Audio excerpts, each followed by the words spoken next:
Olá, pessoal do Dá Minha Força, retornamos com dicas para Enem.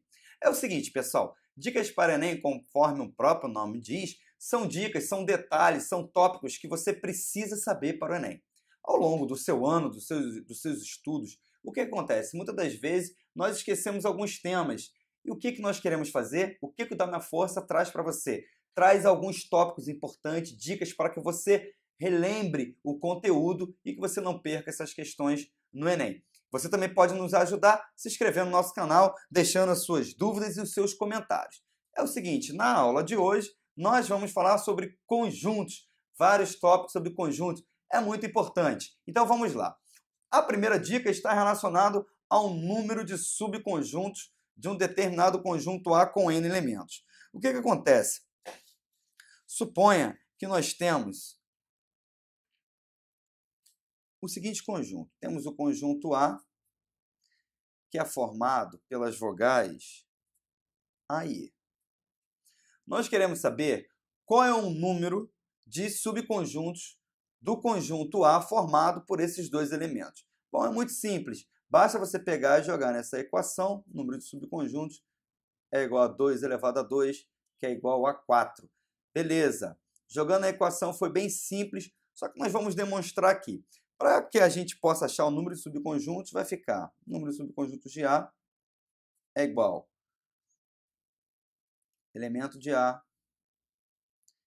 elemento E,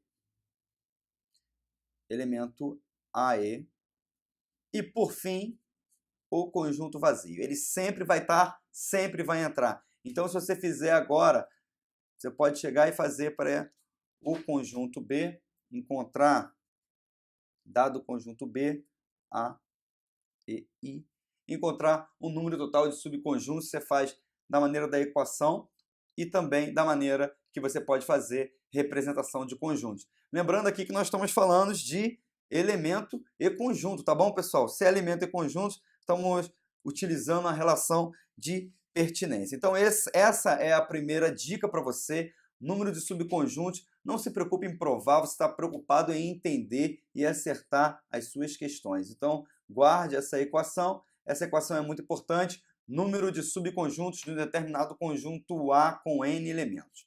A outra ideia, muito simples, é a ideia de união.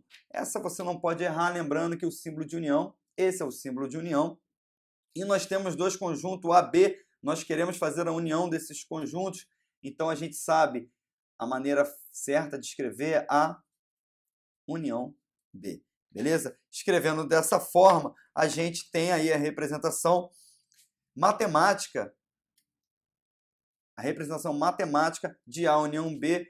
E como é que a gente junta os elementos? São todos os elementos que pertencem a A e todos os elementos que pertencem a B, tendo interseção ou não. Ou seja, união de conjuntos, junta todo mundo, vira um conjunto só, A união B. Muito simples, muito tranquilo. Não poderíamos deixar de falar também da interseção, que tem como simbologia, nós escrevemos A interseção B da seguinte maneira, esse é o mais tranquilo, porque quando a gente procura A interseção B, a gente está procurando os elementos comuns, tanto em A, tanto em B, e os elementos comuns, eles ficam aqui, ó, nessa região, tá? Então, A interseção B são esses elementos, tá bom? Diferença, agora começa a ficar um pouquinho legal, porque vamos usar uma definição de diferença que ela pode ser escrita mesmo com um sinal de subtração. Quando a gente faz a diferença de um conjunto A com um determinado conjunto B, nós queremos fazer isso aqui, ó. A diferença B, em termos de matemática, a gente vai escrever x tal que x pertence a A e x não pertence a B. Pessoal, muito atento, por que eu estou usando pertinência? É relação de elemento e conjunto. Então, quem é esse conjunto? Como é que eu posso representar pelo diagrama? É todo esse carinha aqui, ó. A menos B é esse carinha aqui. Está aqui dentro. Esse é o conjunto A diferença B, ou seja, A menos B. Vamos para a próxima dica. nós vamos falar agora do complementar. Complementar que muitos têm dúvidas também. Se assusta com complementar, mas complementar é fácil, pessoal. Não se assuste. Ele tem uma simbologia um pouco chata, isso é verdade. Mas vamos lá. É o seguinte, complementar significa, são conjuntos formados por um elemento maior, ou seja, um conjunto união, desculpa, não elemento, um conjunto união, um conjunto muito grande, e o conjunto complementar significa os elementos que pertencem a esse conjunto, mas não pertencem a. Então, olha só, a ideia de complementar é escrita mais ou menos, vamos escrever assim, nessa linguagem. X tal que X pertence ao conjunto universo, um conjunto maior, que eu chamei de U, tá bom? E X não pertence a. A ideia de complementar ela pode ser escrita da seguinte maneira. Complementar você pode encontrar nas seguintes linguagens. Complementar dessa forma ou dessa forma. Então, o que é um conjunto complementar? São o seguinte, são conjuntos formados por elementos de um universo que não pertencem ao conjunto menor, tá? Ou seja, elementos formados por um conjunto maior, por elementos do conjunto maior que não pertencem ao conjunto menor. Então, se formos olhar, esse aqui é o conjunto A, seria somente isso aqui, ó. Essa é a relação de complementar.